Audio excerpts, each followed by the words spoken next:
7 साल भटकने के बाद बनी ब्लॉकबस्टर सैयारा अनुराग कश्यप ने की मोईसूरी की तारीफ। अनुराग कश्यप इन दिनों अपनी फिल्म निशांची को लेकर चर्चा में है, लेकिन हाल ही में उन्होंने मोईसूरी की लगन की तारीफ की। मोईसूरी को सैयारा बनाने के लिए पूरे 7 साल तक संघर्ष करना पड़ा, क्योंकि पिछली फ्लॉप फिल्मों के चलते प्रोड्यूसर्स उन पर भरोसा नहीं कर रहे थे। स्क्रिप्ट हाथ में लेकर वो दर दर भटकते रहे और कई बार रिजेक्शन झेला, लेकिन उन्होंने हार नहीं मानी। आखिरकार सैयारा बनी और ब्लॉकबस्टर साबित हुई, जिससे आहान पांडे ने डेब्यू कर धमाल मचा दिया। अनुराग कश्यप ने कहा कि बहुत कम लोग होते हैं जो अपनी कहानी को इतने सालों तक थामे रहते। उन्होंने बॉलीवुड प्रोड्यूसर पर भी तंज कसते हुए कहा कि ज़्यादातर निर्माता नई कहानियों पर जोखिम लेने के बजाय सिर्फ गारंटी वाली हिट्स की तलाश में रहते हैं। कंतारा चैप्टर 1 अब 8 भाषाओं में रिलीज होगी, बनेगी global cinematic event. Hombale films की ब्लॉकबस्टर कंतारा 2022 ने दर्शकों को गहराई से प्रभावित किया था और अब उसका प्रीक्वल कंतारा चैप्टर 1 और भी बड़े पैमाने पर रिलीज होने जा रहा। फिल्म को इस बार केवल 5 नहीं बल्कि 8 भाषाओं कन्नड़, हिंदी, तमिल, तेलुगु, मलयालम, बंगाली, स्पेनिश और अंग्रेजी में 2 अक्टूबर को दुनिया भर में रिलीज किया जाएगा। पहली फिल्म की सांस्कृतिक थीम से मैक्सिको, कोलंबिया, अर्जेंटीना जैसे देशों के दर्शक भी जुड़े थे, जिसके चलते ग्लोबल डिमांड बढ़ी।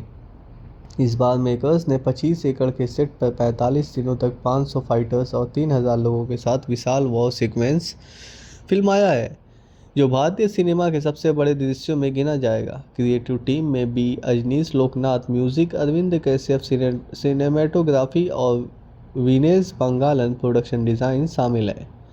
कंतारा चैप्टर 1 न सिर्फ लोक कथाओं और आस्था को पेश करेगी, बल्कि भारतीय सिनेमा की सीमाओं को भी वैश्विक स्तर पर आगे ले जाएगी।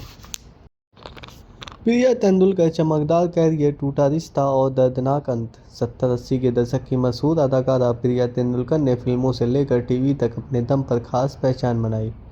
श्याम बेनेगल की अंकुर से कैरियर शुरू करने के बाद उन्होंने दूरदर्शन के आइकॉनिक शो रजनी से घर घर में पहचान मिली। हम 5 और त्रिमूर्ति जैसी फिल्मों में भी उन्होंने अहम भूमिका निभाई, यहाँ तक कि शाहरुख खान की मां का किरदार भी किया। अभिनय से पहले उन्होंने रिसेप्शनिस्ट, एयर होस्टेस और न्यूज़ रीडर के रूप में भी काम किया।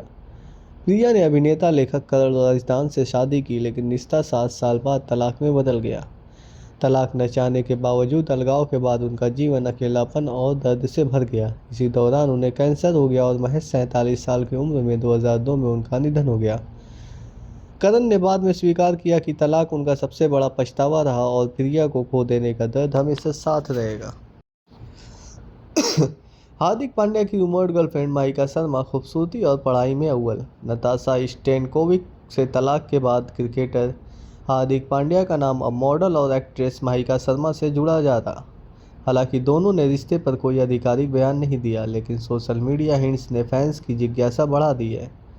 माहिका ने नेवी चिल्ड्रेन स्कूल में पढ़ाई करने के बाद पंडित दीनदयाल पेट्रोलियम यूनिवर्सिटी से इकोनॉमिक्स और फाइनेंस में डिग्री ली। साथ ही अमेरिका से सामुदायिक मनोविज्ञान में भी स्नातक की डिग्री हासिल की।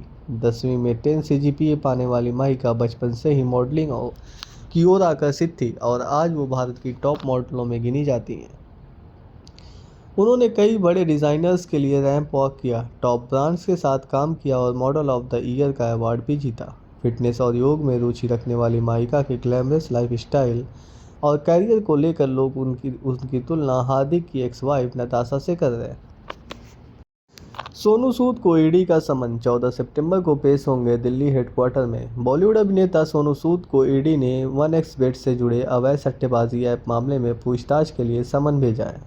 उन्होंने 14 सितंबर को दिल्ली स्थित ईडी मुख्यालय में पेश होना है। जांच एजेंसी अवैध इंटरनेट बेटिंग साइट्स के प्रचार और प्रयोजक पर फोकस कर रही, जिसमें सोनू सूद के अलावा उर्वशी रौतेला, मिमी चक्रवर्ती, युवराज सिंह, हरभजन सिंह और सुरेश रैना जैसे नाम भी सामने आए।